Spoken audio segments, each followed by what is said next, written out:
네, 안녕하십니까. 오늘은 실적 장세 계속해서 진행을 할 건데, 이제 종목을 조금 더 깊게 설명하고, 이제 실적 장세에서 일어날 일들 한번 강의로 만들어 드리는 시간을 가지도록 하겠습니다. 실적 장세 적어 놓고 시작할게요. 실적 장세. 실적 장세의 가장 큰 것은 이제 인플레이션이 가장 위험한 것 중에 하나는 인플레이션입니다. 그래서 오늘은 좀 인플레이션 위주로 많이 좀 알아봐야 될 것 같고, 전체적인 흐름을 한번 먼저 설명을 드리겠습니다. 실적 장세에서 가장 중요한 종목은 순환주 혹은 경기 민감주라고 합니다. 경기 민감주. 왜 이게 중요합니까? 라고 물어보면은 제가 이제 답을 드리는 건데, 요렇습니다. 이 경기 민감주는 거꾸로 경기가 나빠지면, 안 좋아지면 바로 실적이 악화됩니다. 실적 다운. 그죠?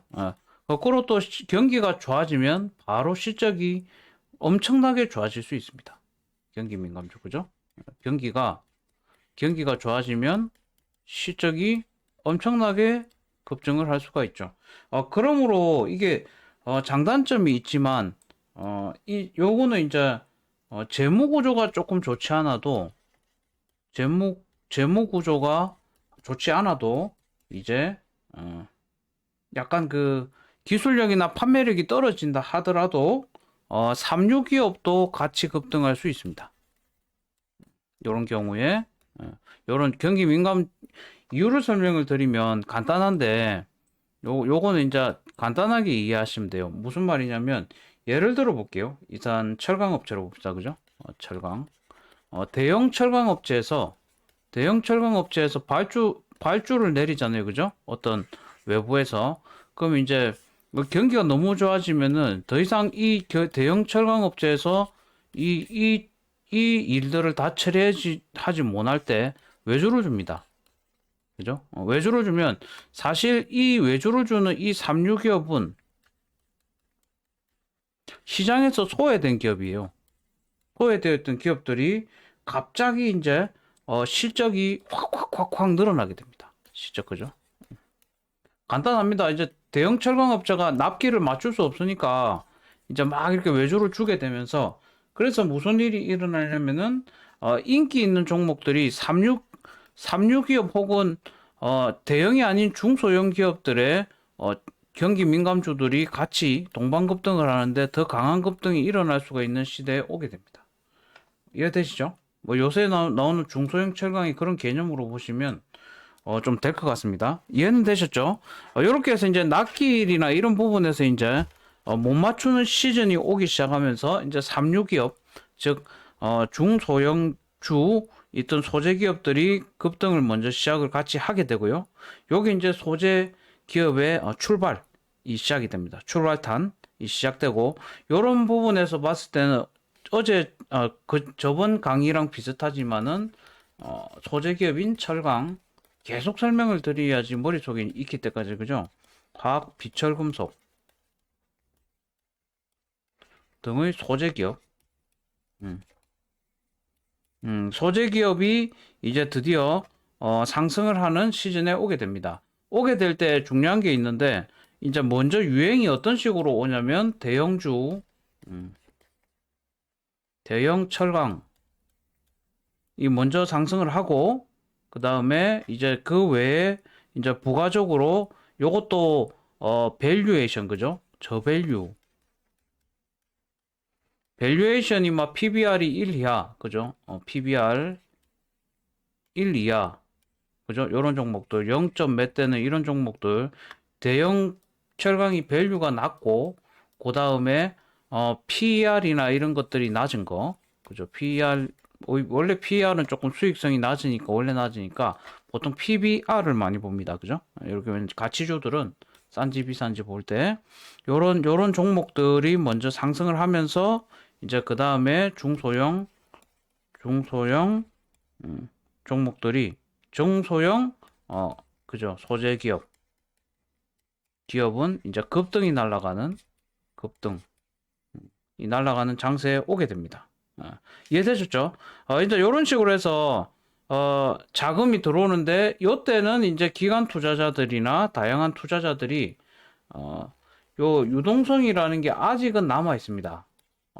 금융 장세에 비해 유동성이 조금 줄어들긴 했지만 아직도 유동성의 폭은 많기 때문에 요거를 요런 철강이나 경기 민감 쪽으로 많이 유입을 시키는 장세가 연출이 될 수 있습니다. 경기가 확대되는 국면에서 상당히 이런 투자가 상당히 메리트가 있고요. 그 다음에 이제 요렇게 경기가 확대되면 이제 여러 가지 일들이 일어나거든요. 요거에 대한 설명을 할게요. 여기 이제 인플레이션하고 같이 봐야 돼 가지고 중간에 이제 하다가 인플레이션도 한번 설명을 쫙 드리겠습니다. 간단하게만 설명을 드릴 건데, 자, 일단 경기가 확대가 되죠. 이제 이렇게 해서 경기가 좋아지면, 경기가 이제 드디어 회복세에 들어가면서 확대가 되면은, 그죠? 경기가 확대되면, 이제, 상품 시장이 좋아지죠. 쉽게 말하면 물가로 보시면 됩니다. 그러니까, 뭘 소비하거나, 좀, 이제, 그죠. 경기가 좋아지면 이제, 소비가 늘어나게 됩니다. 뭐 물건을 사든지 이런 거 좀 더 많아지겠죠. 그냥 쉽게 설명하면. 그런 식으로 수요가 늘어나면 당연히 물가는 올라갑니다. 그죠? 공급은 이렇게 있는데 수요가 이렇게 있으면은 요 상품들이나 물가 가격들은 올라가겠죠. 그래서 물가 올라간다고 보시면 쉽게 이해하실 수 있을 것 같고요. 그렇게 해서 이제 물가가 서서히 상승을 시작합니다. 요 인플레이션을 꼭 알아야 되거든요. 물가가 상승한 다음에 우리가 인플레이션이라고 하죠. 그죠? 물가가 상승하면 이제 인플레이션 우려가 나오는데, 물가가 상승하게 되면 금융시장이, 금융시장이, 조금 타이트하게 됩니다. 타이트 혹은 위험. 이거 이해가 안 되죠. 저도 이게 요 부분 때문에 다시 한번 강의를 또 여러 가지를 설명을 한번 드리려고 하거든요. 인플레이션과 금융시장과의 관계를 알아야 되는데, 요거 설명을 굉장히 많이 하면 이제 복잡해져 가지고 스트레스가 쌓일 수 있습니다. 제가 이제 스트레스를 참고 열심히 공부를 했으니까 여러분에게 설명을 드리면은 간단한 원리를 설명을 드려볼게요. 이게 이제 간단하지만 한 8가지, 10가지 정도의 그 사유들이 있거든요. 요거를 그냥 진짜 간단하게만 설명해 보겠습니다. 인플레이션 알아야 됩니다. 시적 장세에서는 중요한 건 인플레이션이니까 쉽게 생각을 해볼게요. 그냥 간단하게 생각을 할게요. 어렵게 생각하면 어려우니까 물가가 오른다는 말은 거꾸로 우리가 은행에 예금하면 은행에 100원짜리가 100을 넣어놨는데 예를 들어서 1000원짜리 1000원 주고 볼펜을 살라고 했다 칩시다. 그죠? 근데 물가가 오른다는 말은 이게 늦게 사면 얘가 1,500원이 되는 거죠. 그죠? 그럼 빨리 은행에서 돈 풀어갖고 빨리 사버야 되겠죠? 물가가 오르니까. 그런 식으로 쉽죠? 아주 쉽죠? 이거 이렇게 쉽게 설명할 수가 있겠습니까? 그죠? 그럼 당연하죠. 예금을 빼가지고 빨리 뭘 사겠죠? 물가가 더 오르기 전에.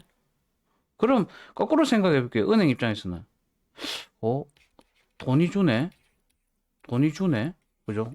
돈이 주면 은행은 운영할 자금이 줄죠? 그럼 이제 은행 입장에서는 이제 이자율이 서서히 올라가게 됩니다. 돈이 부족해가지고 어쨌든 요런 구간이 있고요. 요거는 서서히 올라가는 게 물가랑 연관이 있고 복잡하거든요. 간단하게 생각하면은 돈이 계속 없으니까 그죠? 돈이 필요하니까 돈 가치가 올라가겠죠. 이자를 올려주겠죠. 이자를 올려서라도 은행에서 돈 넣어라 이럴 거 아닙니까? 그죠? 그냥 간단하게 요래 되면 어째 되냐면은 기업들 입장에서 이 뭐야 이거 이자가 오르네 이거 설비 투자 하려고 했는데 설비 투자 싸게 이자로 설비 투자 하려다 이자가 오르네 이거 어떡하지? 그죠? 그래서 투자 안 해. 가 돼요. 이제 깊게 그냥 쉽게 굉장히 간단하게 설명드립니다. 진짜로. 설비 안 해. 그럼 뭐죠? 이제 뭐냐? 돈이 안 돌기 시작하죠. 그러니까 이 뭐고 산업 전체의 경기가 더 이상 사이클이 커지지가 않습니다. 여기서부터 이제 약간 위태한 시즌이 오거든요. 그러니까 금융기관이 타이트해진다는 개념은 요 구간입니다. 요 구간. 그죠? 돈이 주니까.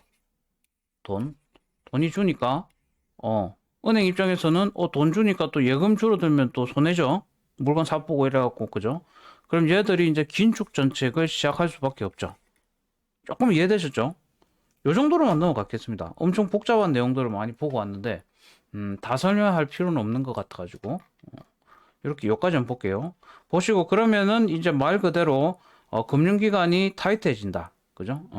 물가가 상승한다. 물가가 상승하면 금융기관은 타이트, 긴축, 긴축, 긴축해지려고 시도를 조금씩 하는 상황이 발생됩니다 됩니다. 자, 여기서 또 여러 가지를 봐야 되거든요. 굉장히 좀 설명할 게 많습니다. 그래도 오늘 요거 인플레이션까지 한번 할게요. 그죠? 물가가 상승하면 이제 이해가 되시죠? 금융기관이 도이 계속 여기로 간다. 그죠? 은행에 돈 안 넣는다. 왜냐?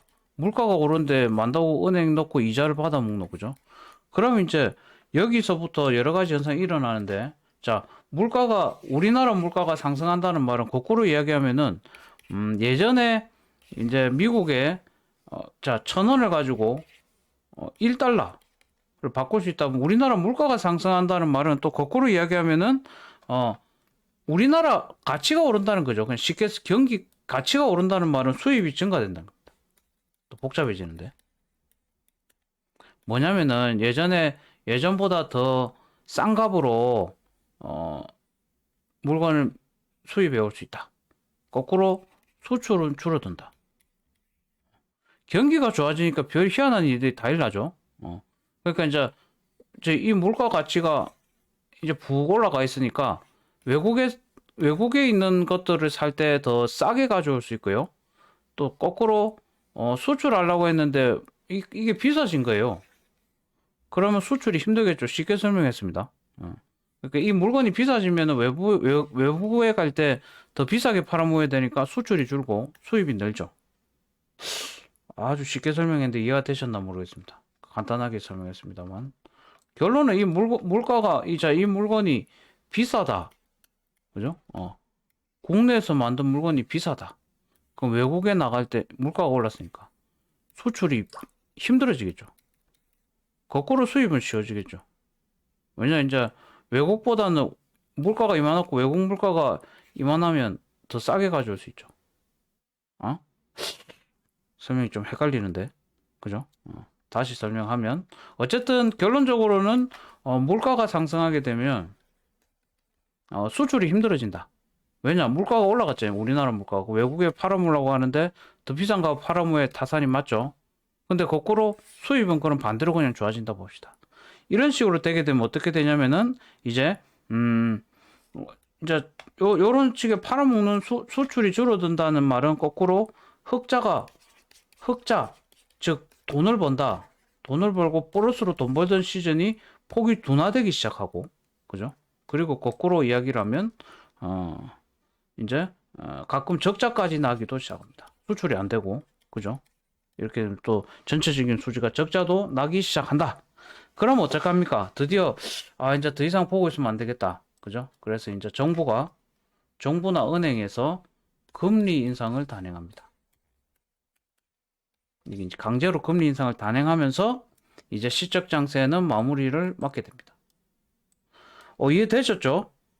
그래서 결론은 뭔데? 결론은 인플레이션이 오기 전까지는 우리가 시적 장세를 즐길 수가 있고 이제 금리 인상 요 카드가 맞물리기 시작하면서 종목들이 현저하게 갑자기 종목들이 변하는 장세에 오게 됩니다. 요거는 이제 또 다음 시간에 계속 만들어 드릴게요. 이제 대형주에서 중소형주로 완전하게 매집이 테마가 이동되는 구간이 이제 금리 인상과 맞물려 있습니다.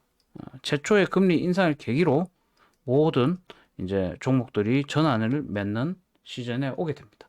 그 전까지는 아직도 대형주는 경기가 좋아지기 때문에 경기 관련 대형주죠. 그냥 대형주가 아닙니다. 경기 관련